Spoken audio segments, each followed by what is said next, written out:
This slide illustrates the amount of storage available in the specific projects I just highlighted. So for example, if you look at Barkley Lock and Dam, or you look at Wolf Creek, or you look at Center Hill, the relative size of the circle indicates the relative size of the volume that these projects can hold back.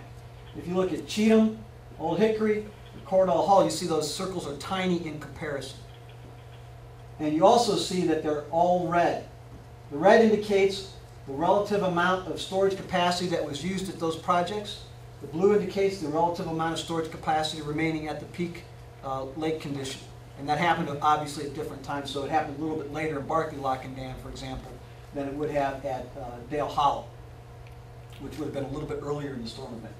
But the point to make is all of the projects actually in the main stem of the river, Cheatham, Old Hickory, Cordell Hall, were quickly overwhelmed and full. Even J. Percy Priest, which was the one flood risk management project that was closest to the epicenter of the rain intensity to the south and west of Nashville, it was filled to capacity as well. In fact, some of these projects were over 100% full. How can you have a project that's over 100% full? We don't have a slide to indicate it, but you can actually raise the gates that increases the storage capacity by a few inches or a couple of feet in some of these projects. And Mr. Snead can answer your questions related to that if you have any. The other thing I want to highlight here is if you compare the intensity, which is indicated on the bar chart here, you can see the most intense area is right here, centered just to the south and west of Nashville, and it progressively has kind of an elongated shape going to the northeast of Nashville and the southwest of Nashville. You can see the intense rainfall occurred generally to the west and to a lesser degree to the south of our flood risk management projects. Wolf Creek is right there, right on the edge of the brown. Dale Hollow, right there, again, right on the edge of the brown, which is the intense rain. Center Hill here, even a little bit further away. J. Percy Priest was the only one that had some significantly intense rainfall falling in it. And most of the rain did not fall in the basins indicated in blue where we have water storage capacity. So all these basins drain into these projects that give us water storage capacity. It's not where the rain fell.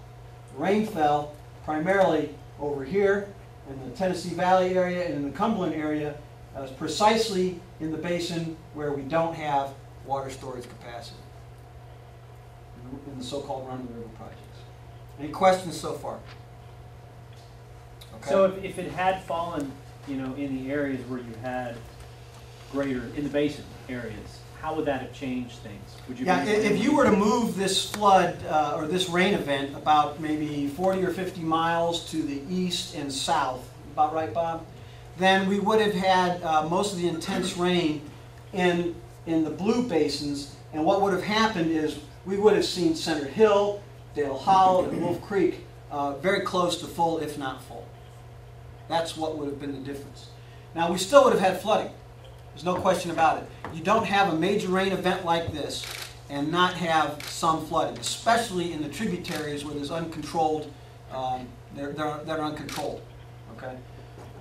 But in this case, that's not where it fell. It fell almost exactly where we didn't have projects to control the water. So if the 3 dams on the main, like you said, the main stem were quickly overwhelmed, how do you make it better in the future? I mean, is there like some sort of major project, some new basin that would have to be created? Yeah, that's a very good question. The Corps of Engineers is neither a self-authorizing or self-appropriating agency. We take our direction from the President, and we take our funding from the Congress as submitted by, modified by the Congress, submitted by the President. If we were to want to put storage capacity in the main stem, then we would need new projects to do that. That's definitely true. There are some studies that we may undertake depending upon authorizations and fundings in the future. I know Senator Alexander's office has expressed some interest in that, as has Congressman Cooper's office. But again, there's limited funds to go around the country, and that will have to compete with other requirements for the Corps of Engineers nationwide. In your expert opinion, would that be money well spent, though? I can't compare that to the needs on a national basis. I can say that in terms of what I need to prosecute and what I need to do in my duties here in this region, I would be interested in having more information to base that judgment. Now, one of the things that we'll talk about, and I'm going to defer the details, but there is a post-flood report that we intend to execute.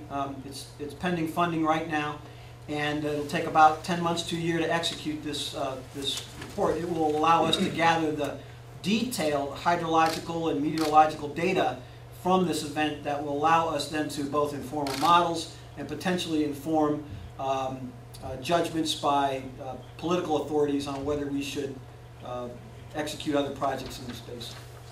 Okay. Next slide, please.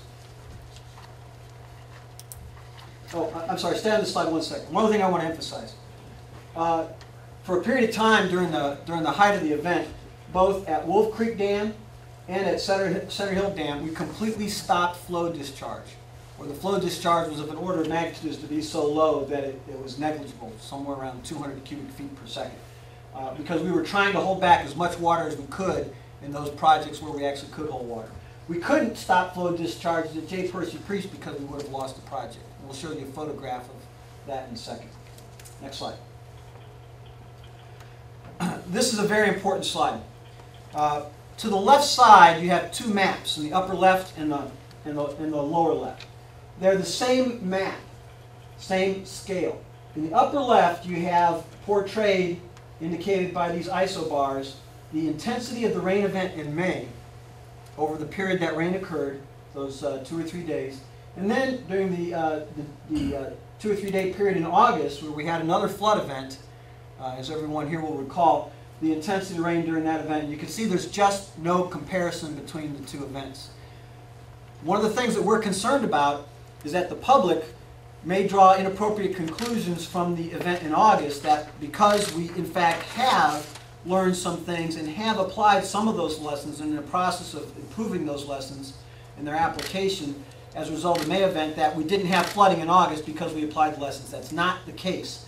We had flooding in May because we had an extraordinary intense rain event that was highly unusual. We didn't have flooding or significant flooding in August because we had a significant rain event but was orders of magnitude less than the one we had in May. Okay? The difference was that we were able to communicate more accurately and more up-to-date with the Weather Service in the August event than we did in the May event because we had improved our processes in the interim. And we still have a ways to go.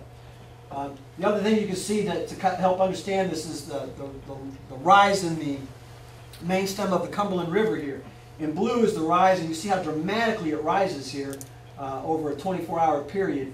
In May, that's the May event, and then the red depicts the August event, and you can see it's just orders of magnitude lower. And the way to compare it is not the actual level, but the area underneath the rise. Okay, next slide, please. Now we have several slides to go through that depict some pictures, and I'm going to turn it over to Mr. Hancock. Now this is a pretty dramatic, I've never seen anything like this, and I don't think any of our project managers have. This is just a partial view of the amount of debris that had flown down in the water system behind Cordell Hull Dam shortly after the event, and you can see that it completely fills the photographic frame. And if you were to look to the right and upstream several hundred yards, you would still see all of this flotsam and jetsam for a great distance. Next slide, please. This indicates what I can only be described as a raging torrent coming through Old Hickory Dam during the flood event. And this is, I think, after the rain had stopped, obviously, because you can see some sunshine. And you can see in the lower left-hand portion of that, this is the top of the dam project. So you see we were just 6.5 inches from overtopping the dam. That's the high water mark. Since then it's come down a little bit, maybe another foot or two when this actual photo was taken since the height of the flood event. If we had lost any of these projects and they had over